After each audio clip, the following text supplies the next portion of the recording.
If you have lived in the city of Columbus, it's a building that we're very familiar with. It sits in the center of downtown. But what you may not know is the history regarding African Americans in the Statehouse. So you won't want to miss any of this information. We're going to talk about the history of the Statehouse. We'll talk about how African Americans helped build the Statehouse, literally. And we'll also dig into the question of what can we do to begin to change the visual trajectory of the Statehouse. Now, I know that may sound like we're saying a lot, but I'll break it down just for you so that you can understand what it is that I'm going to talk about.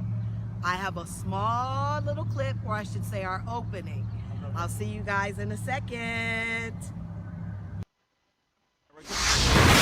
Columbus has always had a rich African-American history. From the late 1800s to present day, we've always been on the move. It's as if every street has a story to tell. And our very own community historian, Rita Yates, is here to tell it. Go girl, just do your thing. Go girl. That's right, your homegirl's on the scene. She's out here uncovering the facts and sharing the history in the streets. Let's go.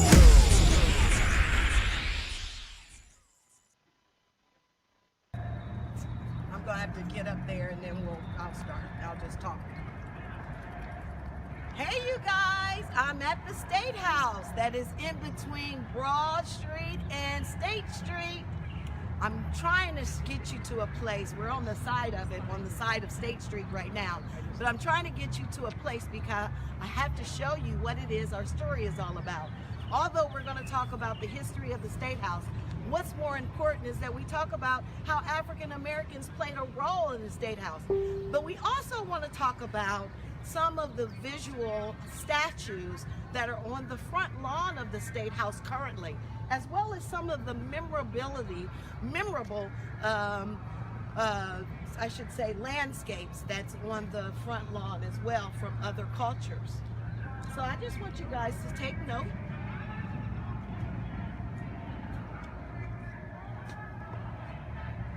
I want you to take note first. There's a statue here. Did you say that was McKinley? That's McKinley over there. Who is this? That's Christopher Columbus. That's Christopher Columbus? That's Christopher Columbus. There's a statue over here, if you want to show the camera over there. That is the Star of David, which is the representation of the Jews. And then if you look over here, you see some statues that are veterans. I think one of them is called Doughboy, which was a statue that was at Ohio State University in the 1920s, I think. And then you see the statues up at the front. That is a representation of politics here in Columbus, because again, the reason why we have a state building is for government. We want to make sure you guys know some history here before we get started. Now it's safe to assume, let me get this started, sorry you guys. For those of you that grew up here, it's safe to assume you're very familiar with the building. Maybe you visited here as a child for a school trip, or possibly you attended for an event or two. Many of us have walked by this huge Greek-influenced design unaware of its rich history. African Americans have played a huge role in this building, and we'll talk about those details. But before I share, I want to tell you a little bit about what I do know about the Statehouse. First off, Chillicothe was the original capital of Ohio in 1803. We're going to show a little image of that building in 1803. It was in Chillicothe. Columbus, Ohio State Building was originally erected in 1814 on the southwest corner of High and State. We have an image of that as well. And there was a fire that occurred in 1852, burning the Statehouse down. It took years for the city to rebuild the new Statehouse, but just so I don't miss any information or any details, please check out this first clip, and we will return with you to talk about it in a minute. The Ohio Statehouse is situated on 10 acres of land, donated by John Kerr, Lynn Starling, John Johnston, and Alexander McLaughlin, who were four prominent white landowners from Franklinton. Prior to the fire occurring in 1852, the city of Columbus prepared to build a new, innovative statehouse beginning on July 4th, 1839. It would take 23 years for the structure to be completed in 1861. Prison laborers were used from the Ohio Penitentiary to construct the foundation and ground floors of the building. Another restoration would take place in 1901 with the addition of the judicial annex, and then again in 1990, where it was expected to restore the Statehouse to its original condition. The Ohio Statehouse is on the National Historic Landmark and is the perfect example of Greek Revival public architecture.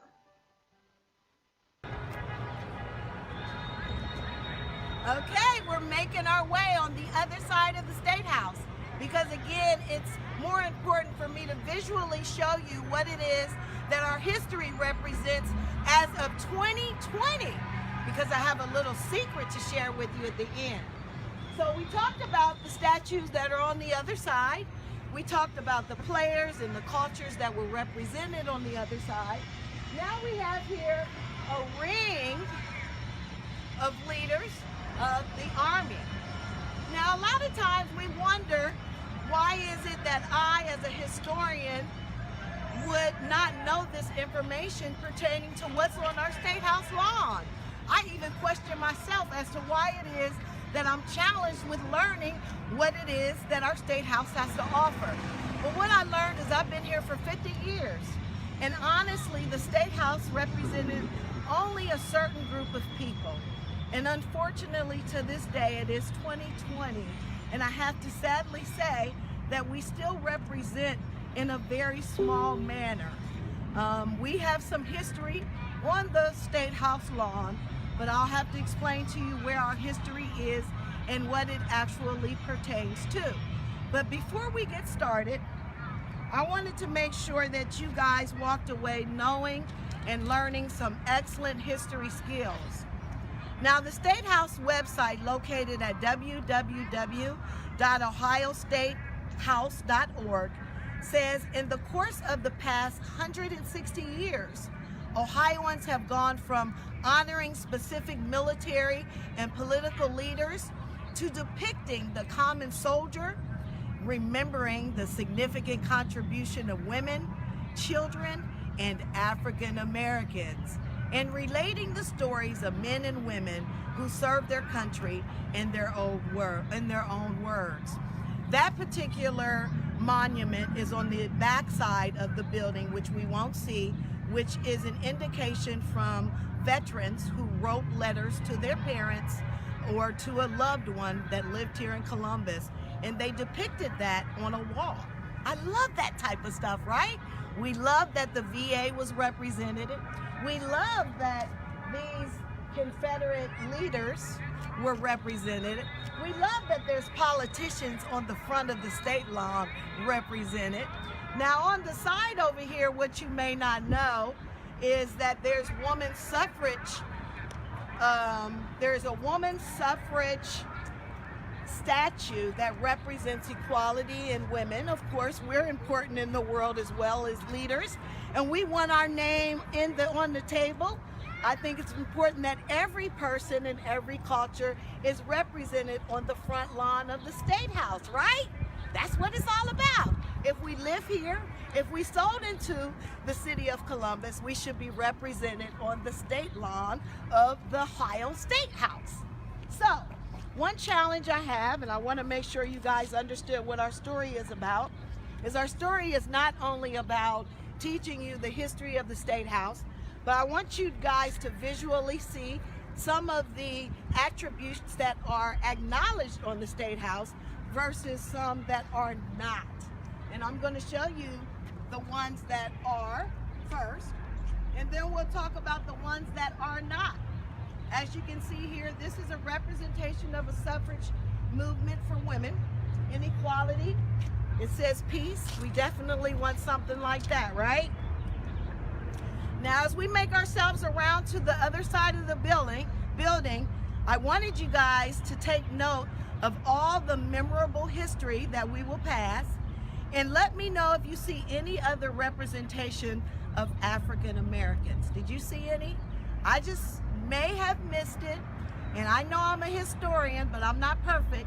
So if you've seen something that I may have missed, please let me know. Now, before we go too far, I do have a story to tell you about that building that we passed, which is called the Ohio Theater. It's on the other side of the building. Did you guys remember seeing that? Maybe you attended a show at the Ohio Theater at one time or another. Well, I have a little history to tell you about regarding the Ohio Theater. A significant black man worked in that building in 1842. His family legacy remains in Columbus to this very day. That man's name was John T. Ward. John T. Ward was born a free black man in 1820 in Richmond, Virginia. He and his wife, Catherine, came to Ohio in 1836 and built a home on a 16-acre tract of land in 1838. It was located in between what we know now as Whitehall and Reynoldsburg. John was a farmer, a conductor for the Underground Railroad, and worked as a clerk in his early age at Zettler's hardware store here in downtown Columbus. During the Civil War, Ward had contracts with the federal government to haul supplies to Camp Chase. Through the Second Baptist Church, John and his family helped slaves escape to Canada. Once the church felt like they were scared of the process of the Underground Railroad, Ward and his friend, who we know, James Poindexter, developed the anti-slavery church to help with runaway slaves. Ward in 1880 worked for the City Hall as a janitor and remained a significant patriot for Black Columbus as a leader until his death on November 3rd, 1897. Ward's legacy remains today, as I mentioned before, through his son, who was the innovative company owner, better known as E. Ward, the longest running black-owned operation entrepreneur in the nation to this very day. Pretty cool, right? Now, I know you may be asking, why are we talking about John Ward and the Statehouse? Well, at the same time that the Statehouse was being built, as the clip had explained, the Statehouse was being built by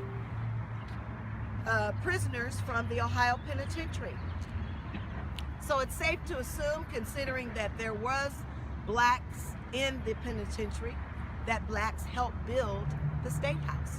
So we've always had a staple not only in the city of Columbus, but in the building of the foundation of our Statehouse. We have always been a leader in the city of Columbus.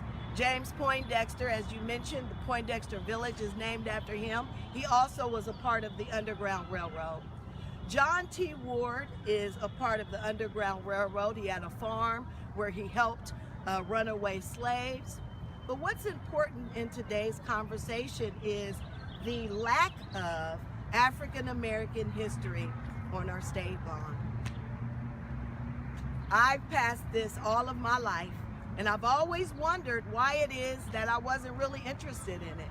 And it's probably something that you probably need to ask yourself.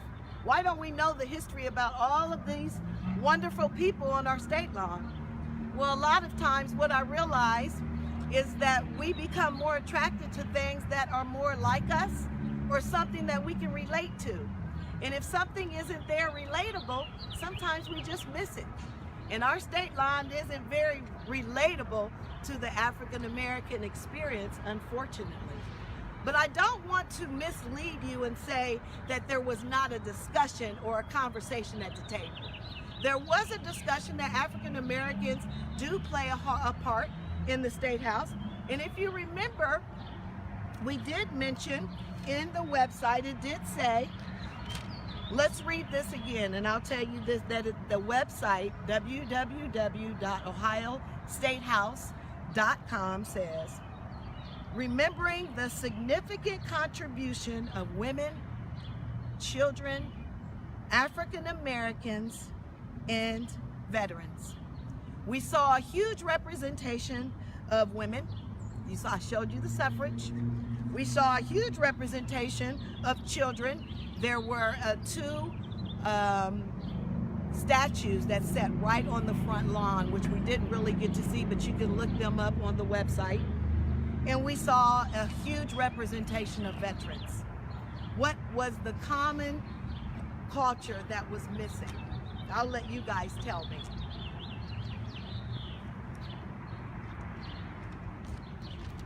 African Americans. Now, we don't want to discount. Let's go this way, probably shorter. Nope, you right can't get there? that way. Is it there? It's right here. Oh, okay. We don't want to discount that the information that you've heard today is incorrect. The information you heard today is correct, where there was African Americans were recognized, and I'm going to show you where we were recognized and why we were recognized. And then we'll talk about what it is that we can do to change the conversation so that my grandchildren or my great-grandchildren will have an actual representation of who they are on the front lawn of the Statehouse, right? The front lawn. Now, as you can see, we're walking around to the back of the Statehouse.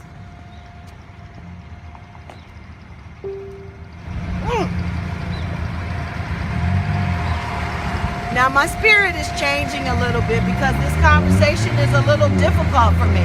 It's challenging for me at this time because I am challenged to understand that this is our representation as African Americans on the Statehouse lawn of the Statehouse. So let me read it to you. The Underground Railroad was neither underground nor a railroad, but a system of loosely connected safe havens where those escaping the brutal conditions of slavery were sheltered, fed, clothed, nursed, concealed, disguised, and instructed during their journey to freedom.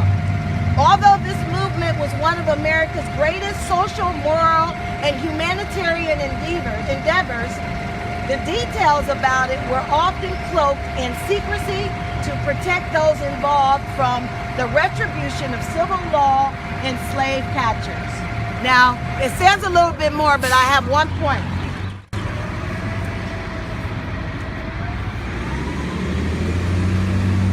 In 1842, John T. Ward began assisting Shepherd Alexander to convey runaway slaves through Columbus. William Washington, William Ferguson, Jeremiah Freeland, and others were involved as well. Someone or the other of us was with Alexander on every trip, stated Ward. So the city of Columbus is very familiar with who John T. Ward is. His history reads very well, so well that he is acclaimed in the history marker here. But one big concern I have, and sometimes history represents itself visually when you're talking about an outdoor experience, because again, they're driving past High Street. They've only got 10 seconds to decide what is this state is all about. They only have 10 seconds to decide who are the key players that helped create the city.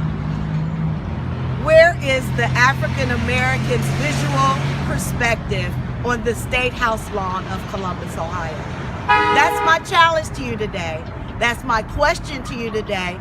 And my correction to you today, or what I'm going to suggest to you, is John T. Ward be acknowledged not only as a person who helped the Underground Railroad, but be acknowledged visually on our State House lawn.